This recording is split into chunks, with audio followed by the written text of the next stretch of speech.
Bonjour mesdames et messieurs et bienvenue dans ce flash d'information. Et commençons ce flash justement en parlant de la journée internationale de la francophonie qui a lieu aujourd'hui. Cette journée renvoie à l'idée d'un espace culturel et linguistique pour les 274 millions de personnes ayant dans le monde le français en partage. Depuis le 15e sommet qui a eu lieu l'année dernière à Dakar, les États membres ont décidé d'ajouter une mission économique à cette journée internationale.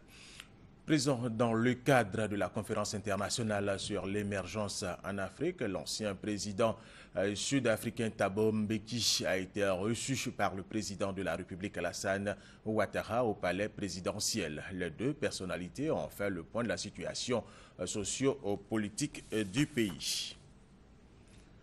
Paix et sécurité, conditions de l'émergence. Ce thème a fait l'objet d'un panel co-animé mercredi par des experts de l'Union africaine, du Mali et de la Côte d'Ivoire, présents à Abidjan dans le cadre du séminaire international sur l'émergence. Le ministre d'État, ministre de l'Intérieur et de la Sécurité Ahmed Bakayoko, qui a pris part à ce panel, a donné sa vision d'une sécurité au service du développement.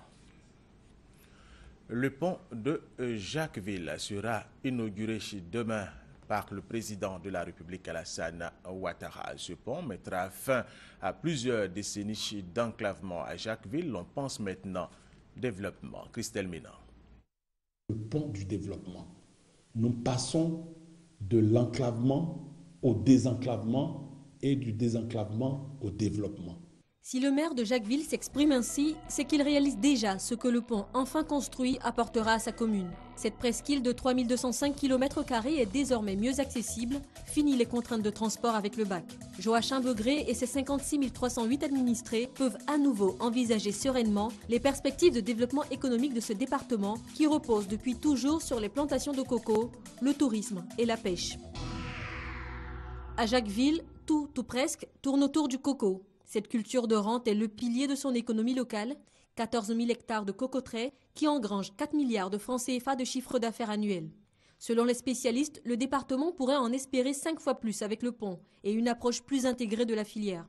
Car rien ne se perd dans le coco, copra, coque et bourre, tout se transforme et s'exporte, surtout l'huile de copra. C'est ce que produit l'usine de la Sicor installée dans les années 80. L'usine revient cette année après avoir délocalisé en 2004. Ça va redémarrer avec l'arrivée du pont, ça ira. Le camion arrivera, paiera le péage s'il y a un péage à payer et il mettra peut-être 30 minutes pour venir jusqu'à l'usine. On gagne une demi-matinée de production. C'est énorme. Le retour de la Sicor, c'est près d'une centaine d'emplois en plus dans ce département qui enregistre 80% de taux de chômage. Une autre industrie pourrait contribuer à réduire ce taux et son essor est presque certain avec l'arrivée du pont. Le tourisme. 150 km de plage, 75 de bords lagunaires et un parc forestier. De solides arguments qui font de Jacquesville une perle touristique qu'exploitent 17 réceptifs hôteliers. Puis vient la pêche, encore au stade artisanal. Mais les ambitions du maire pour son développement sont grandes. Nous sommes en train de nous organiser pour qu'il y ait un grand marché de poissons à Jacquesville et que nous invitions plutôt le reste de la Côte d'Ivoire à se déplacer vers Jacquesville, qui sera pratiquement en dehors du port de pêche d'Abidjan, qui serait la capitale du poisson. Ambition réaliste, Jacquesville est riche de ses eaux, mais aussi de son sous-sol. Impossible d'occulter sa proximité avec les blocs pétroliers et gaziers les plus productifs de la Côte d'Ivoire. La presqu'île est un lieu de passage obligé pour les pipelines des plateformes pétrolières installées offshore.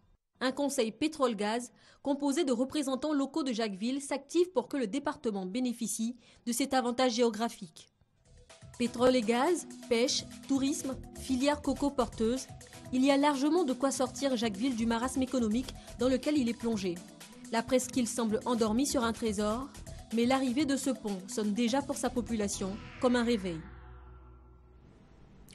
Et cette information pour terminer ce vendredi 20 mars, l'hémisphère nord connaît une éclipse totale de soleil. C'est la position du soleil dans l'axe de l'équateur avec la lune qui s'interpose au milieu qui produit une éclipse totale du soleil. Et les îles Féroé la verront intégralement. Fin de ce flash d'information. Merci de nous avoir suivis. Je vous retrouve à 13 h.